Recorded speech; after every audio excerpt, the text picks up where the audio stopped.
Hi guys, welcome back to my channel. I just kind of want to get on here and talk. I cannot sleep at all. My child has not gone to the bathroom in 3 days. She has urinated. Her bladder's fine, but she has not pooped. And if you have been keeping up with my conversations with you guys, with me coming to you and talking to you, my daughter has had some issues when it comes to pooping. Her stool is very, very hard, and she has bled a little bit pooping in the last month. So I don't really know what to do. I'm nervous. I cannot sleep. She's sleeping right now, but I cannot sleep, and so I just want to kind of get on here and talk to you. Just, you know, get my mind off of the fact that I'm worried, and hopefully everything will come full circle literally today, and the poop will come out. But I'm very nervous. I'm freaking out. I really thought we were headed somewhere. The last time she had a BM, it was paced, but it was coming out, and that was 3 days ago. And we were all hoping yesterday that she was gonna, have another one, and she didn't. And so I'm just nervous. I'm very nervous because I thought we were headed somewhere, and we have hit a bump in the road. So I believe she's okay. She's not whining. She's not in pain.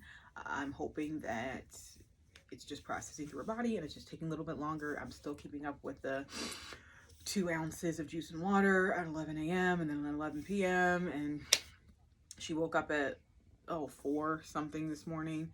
Until around like 8 p.m. I'm sorry, 8 a.m. I gave her some juice. So I was a little bit ahead of the schedule, but the fact that she hasn't pooped, I'm just like, well, maybe we need to get it flowing a little bit earlier. So, okay, so that's my intro. I'm nervous. I'm very nervous with her. I have faith she's gonna be okay, but I am nervous. So, like I reiterated before, I'm gonna just get on here and just talk. Yeah, okay, she's doing good. She's fine. So, yeah, I want to talk about something that I believe is a very universal topic. I think any and every person can relate to it, male, female, young, old, black, white, yellow, pink. And we're going to talk about, drum roll please, body image. I think that it's something that should be talked about more. I think it shouldn't be something that we are afraid to bring up, or we're afraid it's a topic that is going to hurt somebody's feelings, or we're going to get crucified for it because we bring it up too much. I think it's something that everybody should talk about. I think it's a very honest conversation. I think they're very honest feelings, both ways, whether or not you feel good about yourself, feel bad about yourself. And I think as women who get pregnant, we have a very special viewpoint of it, because we go from what we used to look like to what we currently look like pregnant to what we look like post-pregnancy. And I just think it's a very important topic for everybody to speak about. I have a daughter, and in this very aesthetic, eccentric world we live in, where I personally, in my opinion, feel like a lot of it is about how you look. When it comes to raising my daughter, I think it's very important to give her some strong beliefs and some strong positivity headed her way when it comes to her looks. We are all judged on how we look, whether we want to be honest about it or not, whether it's something you hate or don't hate, whether you think it's fair or you don't think it's fair. We are all judged based on how we look. And it sucks for a lot of people. I saw this quote on Facebook, and it says, aesthetics or looks are the rent, is the rent. Looks are the rent women pay to be validated on this planet. And I just read it and I was like, it's It's so sad because it's so true. And I feel sorry for women who feel like they'll never be able to be worth anything based on how they look, because it's not true.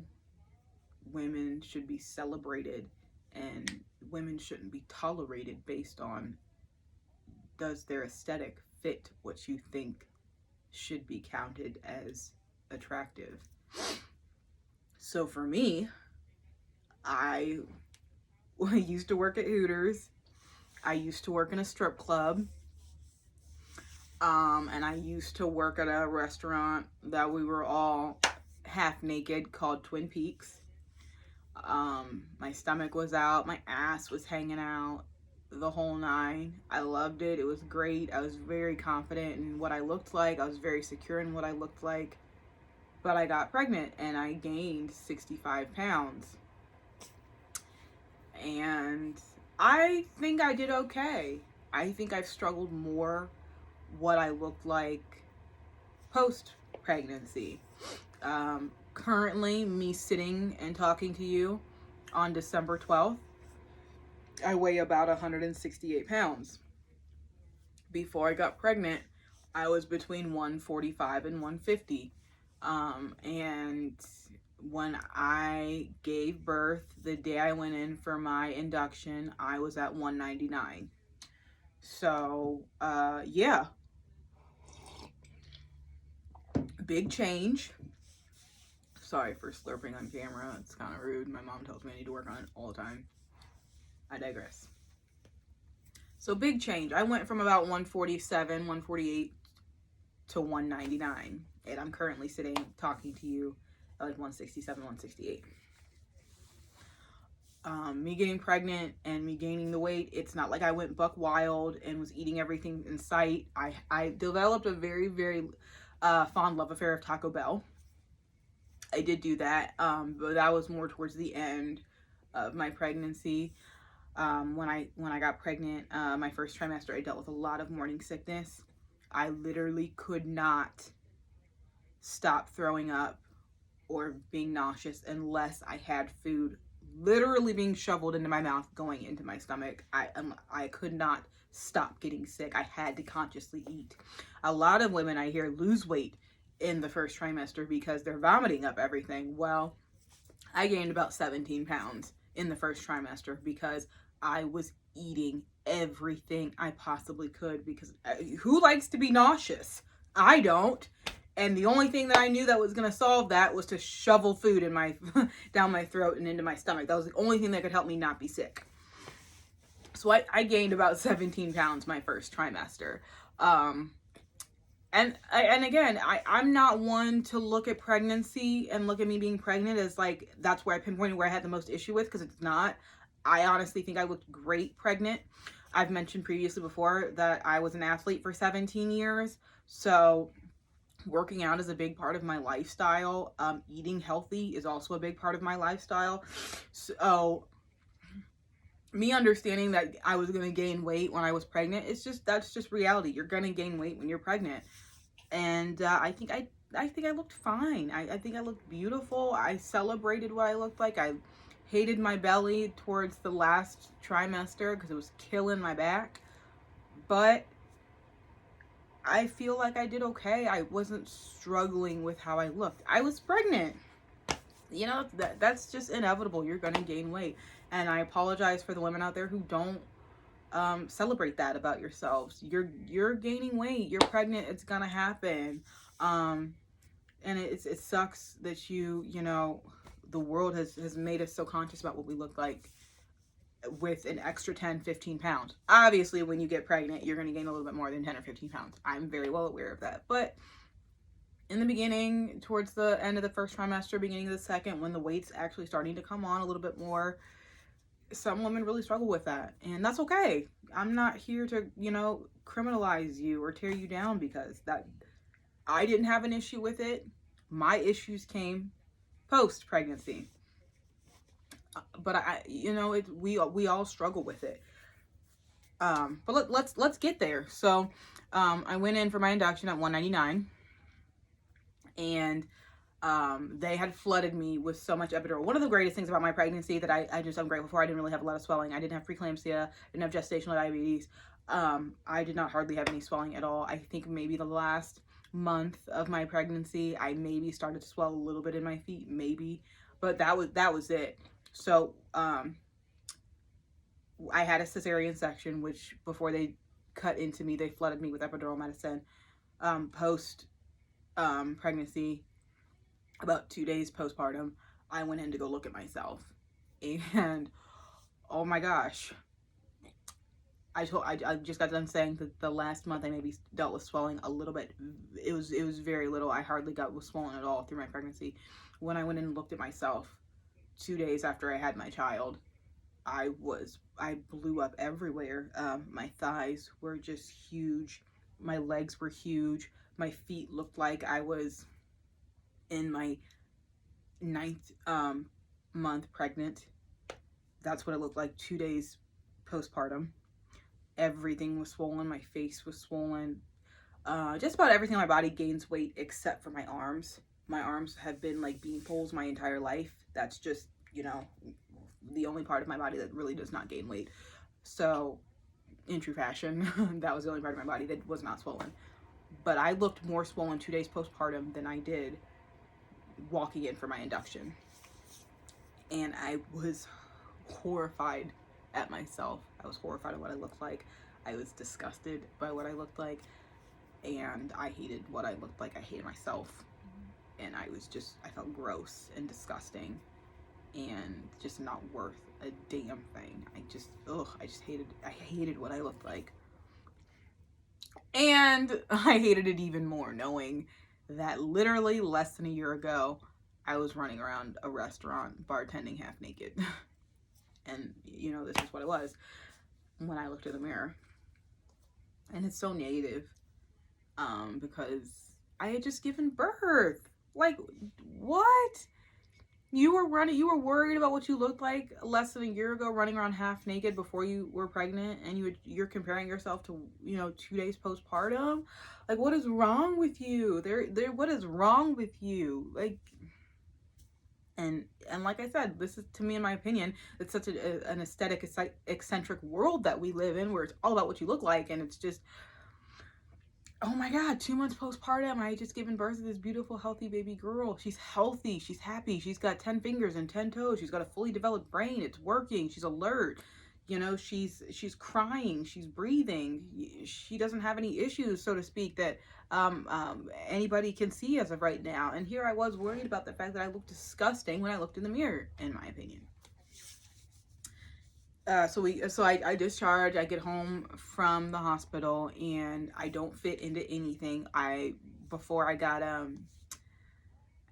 induced, and while I was pregnant, like the last trimester, I was watching a lot of YouTube videos about the type of things you need when you go into the hospital. One of those things was granny panties. Say goodbye to thongs. They're done. Say goodbye to boy shorts. They're done. And so I went and bought underwear. And I was previously a 5'7" on underwear, so I was like, okay, bet I'll probably be like a 7'9", a 7'9". When I went to go, just I had seen what I looked like in the mirror, and I was like, okay, I'm gonna go burn these underwear, these 7'9s that I like delusionally thought I was gonna fit in after I gave birth.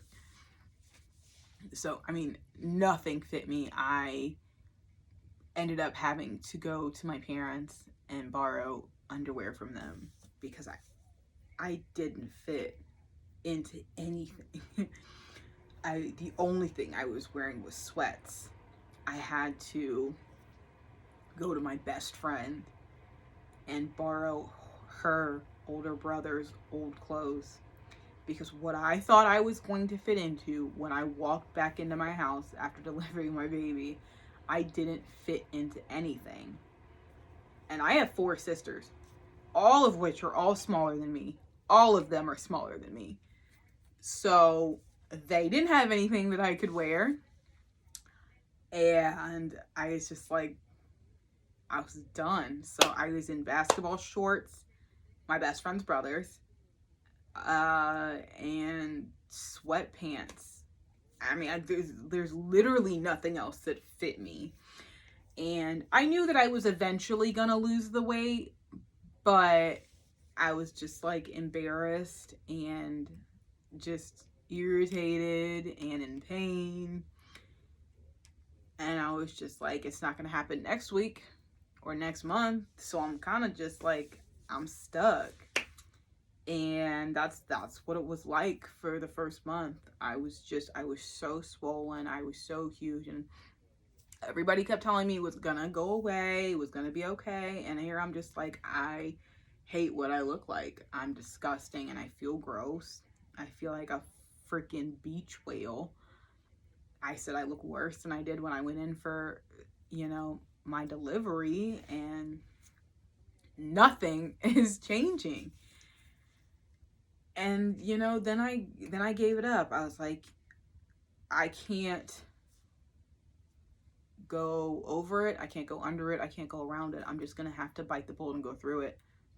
And it's just going to be little decisions that I make every day that are going to help me get back. Now, I don't usually carry 199 pounds around. So my body was going to filter out and balance out to where it was just going to go back to what I'm normally at and around. But it's going to be those little choices that I do every single day that will help me get there faster, but at a pace that I can sustain and be healthy at while I'm in recovery and while I'm taking care of a newborn. And so I stopped eating fast food. I stopped eating processed food. Nothing that went in a microwave was going into my body. I was doubling and tripling up on vegetables. I'm obsessed with broccoli and cauliflower. I think they're great vegetables to eat. And, you sprinkle a little bit of cheese on it. That's where it's at. I started boiling eggs. I was drinking about a half gallon to a gallon of water every single day. That was I stopped drinking pop. I cut out all sugar except for a little bit of creamer that I would put in my coffee. I'm obsessed with fruit, and I kind of just wanted to scale back on the fruit because even though it's natural sugar, I still kind of wanted to scale back on it. And I just wanted to get my body used to the proteins. And I would eat plain oatmeal with a little bit of butter in it. And tuna, salmon, just stuff that was going to make me feel better, give me energy, but also I enjoyed eating. So I didn't feel deprived. I didn't feel like I was going to lose my mind if I wasn't having. And I know a lot of research says that sugar is more addictive than cocaine. I definitely agree with that. We'll go into the cocaine story, I'm sure. It's not a story, but I've tasted cocaine. Let's just say that I've tasted it. But I definitely believe sugar is more addictive than cocaine. And except for the tiny, tiny, tiny, tiny bit of creamer that I put in my coffee, I really didn't do any sugar, Now, there was an exception. So I turned 30 on Black Friday. Black Friday obviously is the day before Thanksgiving. I'm sorry, the day after Thanksgiving. So, for Thanksgiving and my birthday, I allowed myself to have sugar. It was my brother's birthday the week prior, and I had a cake made for him, which we gave to him on Thanksgiving. And that was the sugar that I had. And then my mom made a punch with Sprite Zero and I think like a fruit punch juice. So that was probably the only sugar that I had that I allowed myself to have. I gave myself Thanksgiving and Black Friday to kind of like indulge and do what I wanted to do. This video is really long. I'm looking up at my camera and I'm like, oh my God, I've been talking for almost 20 minutes. I'm going to do a part 2, and we're going to continue to dive into what it was like for me, my feelings, how I got through it. I know I touched on what I was eating or the things that I started to do to feed myself and fuel myself, but there's definitely going to be a part 2 because there's just so much information that I have to talk about that I want to get to you guys, that I want you guys to know how I did it and how I'm dealing with it. like I said, body image is something that I don't think we talk about enough. I think there's a lot of taboo still around it. I think a lot of people think it's only for certain people who don't necessarily have the aesthetics that other people may find attractive, which is BS, because we all deal with body image issues. Like I said, I was a Hooters chick, and I was working at a strip club, and I was running around half naked before I got pregnant, and I still went through some trenches to get my mind and to get myself back to just looking in the mirror and being okay with what I saw looking back at me. So there's definitely going to be a part 2. Subscribe to my channel. Happy Saturday, guys. Oh yeah, by the way, congratulations. I want to go out to Boogie Cousins and John Wall. They signed with the Rockets. I don't know if you guys know this, but I'm a huge NBA fan. Hello, like, that's big deal. John Wall's a big deal. Boogie Cousins is a big deal, and they signed with freaking the Rockets with James Harden. NBA season's about to be so crazy. Kevin Durant's coming back with Kyrie up in the Nets, and we got AD back in LeBron with the Lakers. Like, this is getting ready. And then is Giannis staying with the Bucks? Like, who knows what's getting ready to happen? NBA season is about to be crazy. I cannot wait. I'm so excited. December 22nd is where it's at. NBA starts December 22nd. I'm so excited. I'm so excited. So this is going to be part 2, body image issues. Thank you guys so much. Subscribe to my channel. We got so much more information coming this way. So happy Saturday, guys. Part 2.